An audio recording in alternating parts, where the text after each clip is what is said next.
انس رضی الله عنه روایت ہے چې رسول الله فرمایل چې طلب د علم فرض دی په هر مسلمان باندې.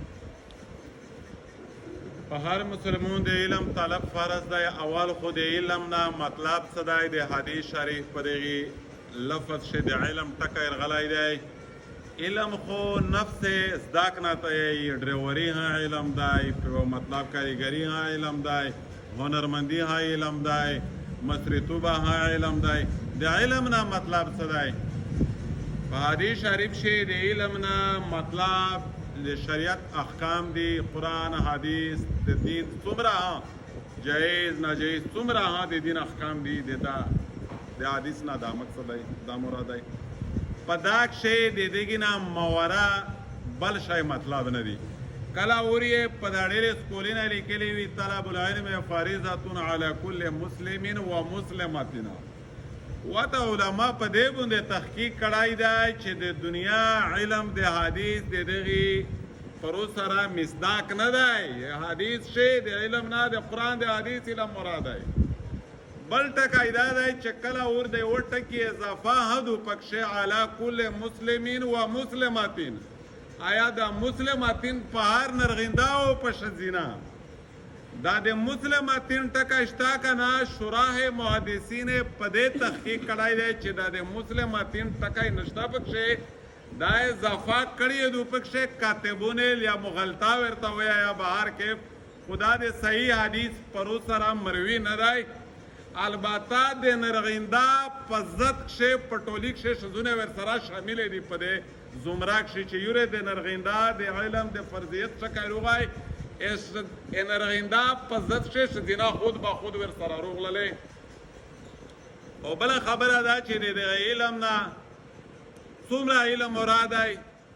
یو خدای وي لکه مطلب کیزه خلک پیرا فن د علم چې فرض شو تو خو علم نه و که بیا ته په فرض پوتې شوې بابا نه دا علم کړی دا بیا فرض پرې شول. مطلب مفتی صاحب علم کړی دی نو دا وخت تو څه دا علم نه وکړ تو ګناهګور شوې نه یې چې دا نه مراد دا نه دی چې خامخا د کوړی نه د فضیلت پګړې په سراول فرض دی.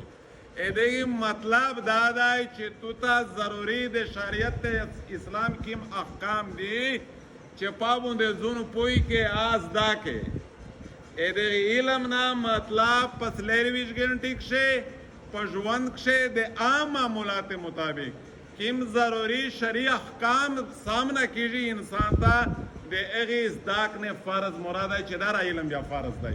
ځکه چې یوره د کلمه وویلله مسلمون جوړ شولی بیا مسلمانۍ مطلب خالی کلمه ویلل نه دوی د هغې سره ډېر شرعي احکام دي چې د هغې زده کول هم فرض دي. دغه علم د ټکي نه مراد هغې ضروري احکام زده کول فرض دي. د کوړي پګړې یا د جامعه دارالعلوم یا د نیوټاون دغې پګړې تړل فرض مطلب نه دی په دا علم کښې. د دغې وجې نه میشتو ستا په چار دو چې په ژوند کښې د ضروري احکام زده کړه خپله وکړي. تورسارۍ ته دی نه نرغنده په ضد کښې تورسارۍ شاملې دي. حضور صلی الله علیه وسلم نه باقاعده تورسارۍ بخاري شریف روایت ته هغې مطالبه وکړه چې یا رسول الله دا سړي په دین نه په میشه مخشه شول ګایز وګه ته څنګه نوسوي میشته چیرې موکار وکړه فخصهن بیوم یوارز. حدیث د بخاري الفاظ دي چې دغه مخصوص کړي یوارز حضور صلی الله علیه وسلم دې ته واس کوه یوارز تعلیم ورته کوه مخصوص عریضه ورته کړی شو. نو دا حدیث په ضد شي انرغنده سره په نرغنده هم په ښځینه در علم فرض دی چې تبلیغون ملګري ورته وایي چې 24 غنټې وخت پې تېرولی شي چې په 24 غنټې شي عام د معمول مطابق کې مسالې سړي تر مخې کېږي لکه د لمونځه مسالې شولې مطلب خوارو کې شوک مسالې شوې یو کاروبار تو کوه د هغې کاروبار سره متعلقه مسالې شولې دغې زده کول په مشبوط عضوونه فرض دي.